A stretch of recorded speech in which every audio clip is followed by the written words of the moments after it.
Hey YouTube, friends and everyone else. Welcome to a collection update series that I've been meaning to do for some time.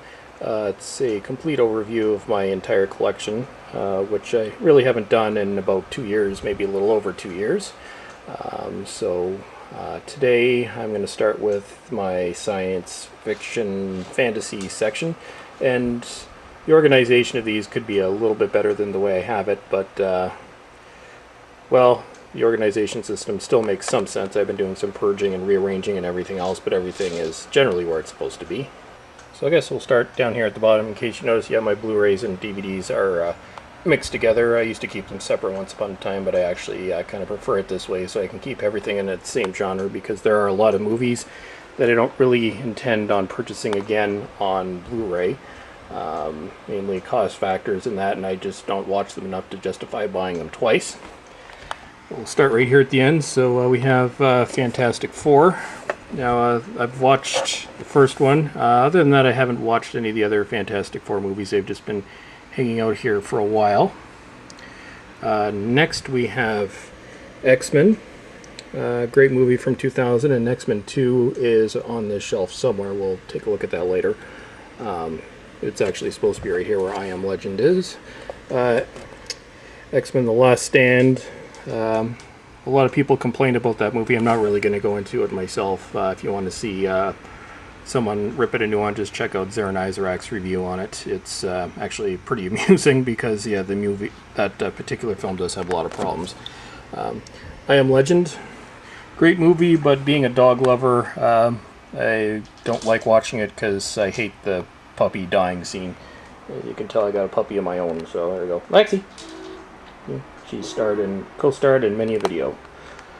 Anyway, so back to this. So then we go on to Lord of the Rings. This is, right here is a National Geographic film on Lord of the Rings. These right here, I've actually been meaning to sell them, but they're the original release Lord of the Rings movies. See this one right here, this is the Lord of the Rings set that I actually did somewhat of a rant on a little over a year ago. Main reason was not so much that they weren't releasing the special edition, but it was the fact that they, instead of doing that, they released this digital copy with an expiration date on it, which I obviously never registered. So yeah, one of these discs is kind of useless now. But that's another story altogether. Here we've got an all-time classic. No DVD collection is really complete without this. Kubrick's 2001: A Space Odyssey. Although you have to be in a certain frame of mind to watch this one. It's more or less artwork on film. Let's see what we got here. Keanu Reeves, The Day That the Earth Stood Still. Found this one in a bargain bin, but still was worth watching. And this one actually includes the original movie as well, which kind of makes it worthwhile. Then next up here we've got Doom, video game movie, Hollow Man, Aeon Flux, which I was never really that happy with myself, but I know it's based on the comic book series, which I'd never really looked at, or the original, I think it was the animated series or something of that nature. One of these days I plan on checking that out. Of course, Firefly, the complete series, which actually should technically be in my TV series section, but it's here right now. Chronicles of Riddick. We've got Batman, The Dark Knight, which this was kind of like what the original Matrix movie did for DVD. This was the movie, or the first movie that really exploded on Blu-ray. Probably in terms of transfer quality, still one of the best that has been released to date. Then, of course, the original Batman Begins. Donnie Darko, great movie, but this particular Blu-ray transfer is awful. War of the Worlds. Waterworld, which I actually got as a gift many years ago, and I've seen it on VHS. I actually haven't watched it on DVD yet. Kind of a sad story behind that. It's actually not a bad movie, but I don't think it was worth the insane amount of money that was spent on it. And then, of course, here we have the two X-Files movies. From 2008, Fight the Future. Great movie, but never really took off in the theater. Was more or less just 2.5 X-Files episodes at the same time. And of course, I Want to Believe, the 2008 movie. I think the strongest points in this movie is kind of the background, or you get to catch up on the characters. The story itself, I don't know, I think they could have done a little bit better. Iron Man, like the first one. Second one, I saw it in the theater, and it was okay, but didn't really live up to the first one. Then, of course, this is a staple of many DVD collections, the Alien Quadrilogy, which, of course, has since been re-released on Blu-ray, but for right now I'm still happy with my DVD version, and the only one of the new series, Alien vs. Predator. Then, of course, the Star Trek movies, which a few years ago I did in-depth reviews on both of these. So, the original motion picture, The Next Generation. Over here we've got the Terminator. Now, these are, of course, the original Terminator releases back when Blu-ray came out. Terminator 1, Terminator 2, which I don't know how many different DVD releases this one has. DVD, VHS, Blu-ray, but it's been a lot. This is just a stripped down basic version. And Terminator 3, which is by far the weakest of the three of them, but I still find it to be an enjoyable movie. Of course, here we have Sin City and Superman Returns. The Superman Return action movie, which never really took off. Spider-Man, my DVD of Spider-Man 1, or the first Spider-Man movie, is got scratched to hell and it doesn't actually work anymore. It fell out of the case and got stuck behind a counter, and now a dog or something got it. That was a few years ago.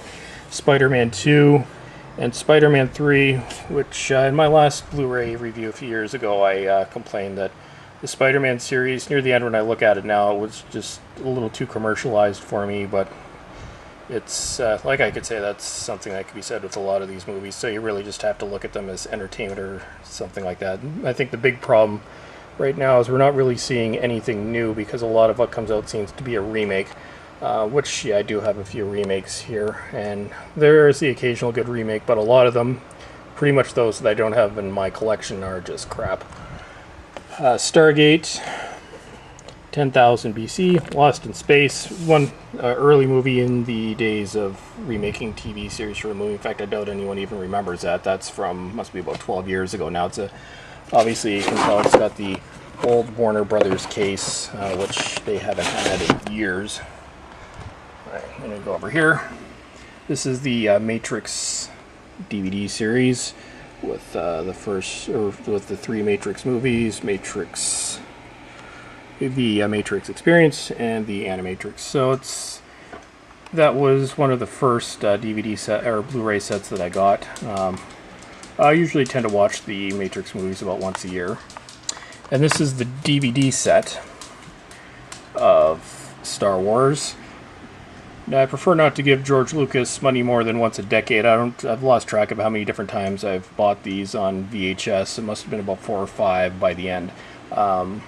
So it'll be a while before I actually get the Blu-ray. And Dark City, which actually shouldn't be separating Star Wars, but it is right now. Kiefer Sutherland, pre-Jack Bauer days. Very strange movie, but still, I think, well worth watching. Then we have the Star Wars movies. This is by far the weakest Star Wars movie. In fact, the only reason I actually have this in my collection is for completion purposes, because this is one that I just grind my teeth watching. I know a lot of other people do. Actually, we'll do these in order. Attack of the Clones. I was kind of indifferent towards this one. And then Revenge of the Sith, which was my favorite by far out of the 3 prequels or 3 newer movies, depending on how you want to look at it. Of course, more classic Arnold. I actually got this, I think it was last Christmas. I just haven't had a chance to watch it on DVD yet, but I've had this on, or I should say on Blu-ray, but I had this on VHS. I've seen this movie many times over the years. Kingdom of Heaven. I actually got this free with my first Blu-ray player back when I bought it in 2008. Solaris. This movie is kind of like a 2-hour acid trip. The only Pirates of the Caribbean movie I own, actually, this one was also a gift. I actually haven't watched any of those yet. At some point I might give this a whirl and just see if, I don't know, I like it. And the first Transformers movie, didn't really buy anything after that. Just I think with some movies, the commercial aspect, it didn't used to be like this, but when I watch movies now, I think the over-commercialization of some just kind of turns me off to seeing them before they go in the theater, which is why I haven't actually watched anything past this. Unbreakable, great sort of comic book movie from about 10 years ago with Bruce Willis and Samuel L. Jackson. Underworld, which obviously I bought used at one point. An enjoyable movie, but I think this is one of those that for a lot of people when they finally saw it in the theater is a little bit of a disappointment, but it's still a wonderful movie to watch. Great movie to watch, I should say. Van Helsing, Kate Beckinsale again, more just, you know, all-out fantasy action. Knight's Tale, also obviously at some point. Actually, I got this used from an old DVD rental shop that has closed down a long time ago. Knight's Tale, late Heath Ledger. King Kong, a lot of people have had mixed reviews on this. I actually love this movie. And it's, if you've ever seen the original King Kong, yes, they do extend certain parts past what it was in the original movie, but the effects and everything are really quite impressive in that one. Avatar. I guess really the only what we would call classic from the recent years, James Cameron. It is a good movie. Now, if I would call it what a lot of people do, the best movie ever made, effects-wise, it's by far, I'd say, the best that's been made so far, but I think the story itself is a little predictable, anti-capitalist type of story, but still I love watching this, and if I ever do happen to get a 3D TV, which is iffy because that's not really at the top of my list of things to get at the moment, I'll be watching that again. The original release of Total Recall, Arnold. They actually shot some scenes for the remake of this movie, actually in my hometown of St. Thomas. There was a whole bunch of stuff going on. I don't think this movie needed to be redone, honestly. There was nothing wrong with the original, and I don't know if I'm actually going to be watching it, because I think in some cases remakes are ridiculous. It's just more or less for making money. Dead Space, this is the prequel to the video game, or I should say the first Dead Space video game. 13th Floor, late 20th century or 1990 kind of futuristic virtual reality movie, which actually there seem to be a few of those that year. It came out same year as the first Matrix. And this, I actually need to get a new version of this. This is a widescreen, but Hitchhiker's Guide to the Galaxy. This is actually one of the few remakes that I actually really enjoyed. Now, it's not as... I don't enjoy it as much as the original British movie, which I actually don't have on DVD, unfortunately, but I do plan on getting it at some point. But it is still a decent remake, and this is one that I don't mind watching over and over again. So there we go. Mission to Mars. This has actually been hanging around for more than a decade. Actually, it's been probably about a decade since I've actually watched that one. Minority Report. Tom Cruise. Enjoyable movie, but I think where a lot of these futuristic movies fall short is the fact that the plot often tends to be the same. Where you'll have someone working in a corrupt system and the whole movie is them turning against the system, or the system turns against them for some misunderstanding or something, and the whole second half of the movie is them trying to escape the system. Similar idea with iRobot. Like, great movies if you're just looking to enjoy something, just, you know, as long as you're not looking for any overly original plot lines. This is the only movie that I've seen in the last little while that actually really impressed me, Inception. Kind of a complex movie, but still a great one nonetheless. More Arnold. Arnold gets cloned, and yeah. Sky Captain in the World of Tomorrow. Watched this once many years ago. It's okay, still a little mediocre. Like I said, a lot of these DVDs, they've been hanging around. I may have watched them once, and there's a lot of DVDs that I've gotten rid of over the years. Especially, you know, these one-time wonder things. Usually if I plan on watching it again, I'll keep it in my collection, which pretty much anything that's in my collection now, I do intend on watching again, which is why they're still here. Okay, so next I got dog hair all over here. Evolution. A lot of people think this movie is terrible. I actually really enjoy this movie, just on a fun level. But I've always been amazed that David Duchovny took a year off the X-Files to make a movie about aliens. Okay, and right here I call it's the end of the world and everyone's going to die section. Armageddon. 2012. Deep Impact. Knowing, which actually a lot of people didn't watch, but this was actually, I found that to be a really good movie. Day After Tomorrow. Yes, very formulaic. I know a lot of people hate this movie, but I don't know, it's just sometimes it's nice just to watch everything is getting destroyed action flick. Independence Day, which a lot of people also hate, but I don't know, I've always enjoyed that movie. And then Predator 1 and 2, more Arnold. No Arnold, but we have Danny Glover. So that's this shelf, and my next video I'll be going on to the next shelf, whichever one I decide to do next, which will be horror or something.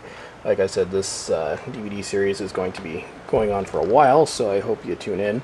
And also included in this, because I've had a lot of people ask for it, at some point over the next month while I'm uploading the overview series, I'm going to do a complete overview of everything that's in my Doctor Who collection. I'm also going to do my TV sets on DVD, even though I don't buy that many of them anymore, but kind of just a refresher as to what's in there.